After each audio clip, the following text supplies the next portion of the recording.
Good morning, everyone. My name is Samuel Azzoni. I'm the manager of server and desktop operations at American Dental Partners, and I'm here to talk to you about setting up and using Office 365. In this short video, we'll walk through the first-time setup and licensing of these new products. I'll also share with you how and where you can utilize each of these features. Keep in mind that there are two portions to setting up usage here. In this video, we're discussing the setup on your computer.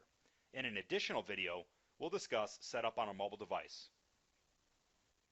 If you're watching this video, it's most likely that you've been migrated to Office in the Cloud or Office 365 over the course of the weekend. This also means that you'll have a new set of Office applications on your computer. The first thing we'll need to do is delete any shortcuts that we may have related to those older Office products. Next, we'll want to log into Outlook for first-time usage. Let's head down here to the taskbar and type in Outlook and select the Outlook 2016 icon. If you're prompted to create a new profile, type in Outlook and click OK. Next, we'll be prompted to connect Outlook to Office 365. As you can see, my account information and email address have been auto-populated here.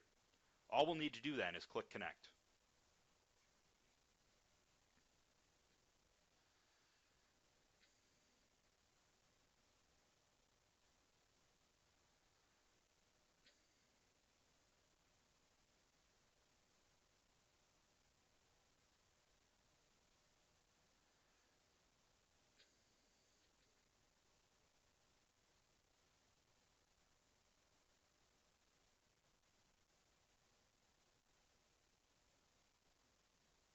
At this point in time, you may be asked to activate your Outlook license. If prompted to do so, simply enter your email address and password that you log on to your computer with every single day. We're going to let Outlook synchronize in the background while we set up Skype and a few other applications.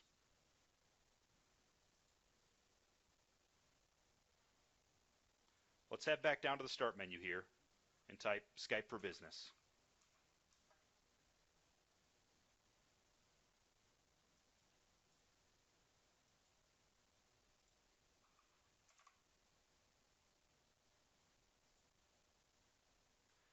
When we bring up Skype for Business, your email address may not be populated here in the sign-in address bar. In the case that it is, simply click Sign In. If not, complete it and then click Sign In. We'll be prompted to insert our password right here. Make sure we click Save My Password so that you're not prompted to enter your password multiple times every time you log in. Again, this password is going to be the same exact password that we log into our computers with on a daily basis. In the case that you're prompted to save your Skype for Business sign-in info, please click Yes.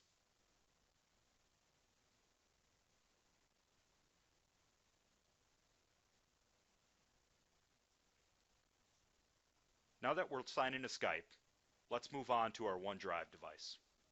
OneDrive is going to replace our My Document location for the storage of working documents. These documents are going to be available on the web and anywhere you might go rather than just on the AMDPI network. To set up OneDrive, we're going to want to open our Internet Explorer browser first. In the URL bar here, we're going to type in portal.office.com as it's populated right here.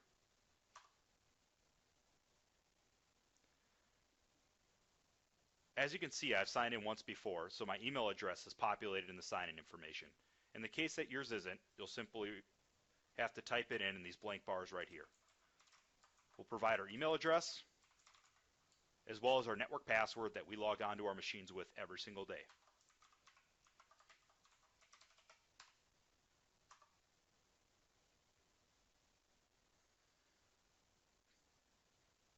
When we first sign in, we'll notice that we have tiles associated with all the products and features that are available to us.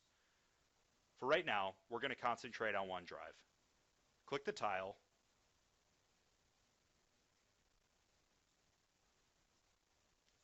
On your main OneDrive page, you may notice that you don't have all these files and folders synchronized like I do here.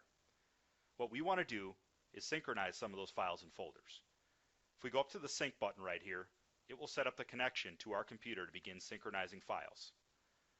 You'll be prompted to allow OneDrive to modify access to your computer. Simply click Allow, and if prompted again with a security warning, click Allow again.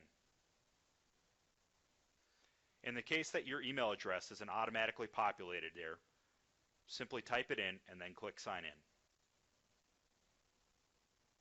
If you're prompted to specify whether or not you're using a personal or work or school account, please click Work or School. Again, we'll have to enter our network password in order to authenticate here. This is the same password that we log onto our computers on a daily basis with.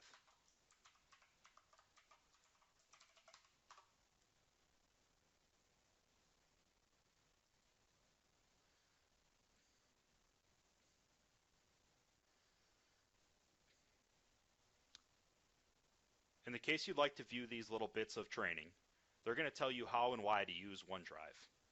We're going to click Next and skip through these.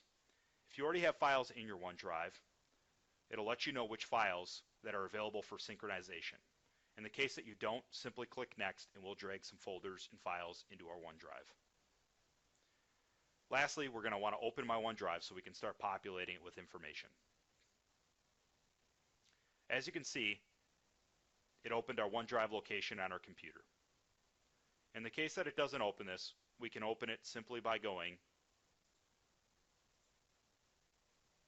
to our File Explorer down here. Under our favorites or libraries, we'll notice that we now have a OneDrive location. As you can see, I had documents I had previously uploaded to OneDrive from another computer, and they're beginning to synchronize on my computer. In my case, I want to upload some new files because I'm a new user here. I'm simply going to go to my Documents where my previous files existed, and I'm going to drag a few files over into my OneDrive. These drawings, for example.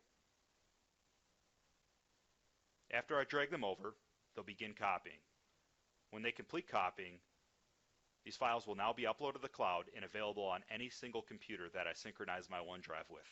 In addition, I'll be able to access them from the OneDrive website that we had browsed to earlier.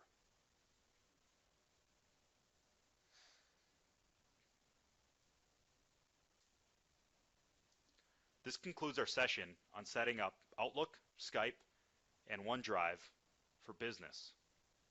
I'd like to thank you for your time. If you'd like to learn any more about Office 365, please utilize the other resources that have been referenced in the informational email provided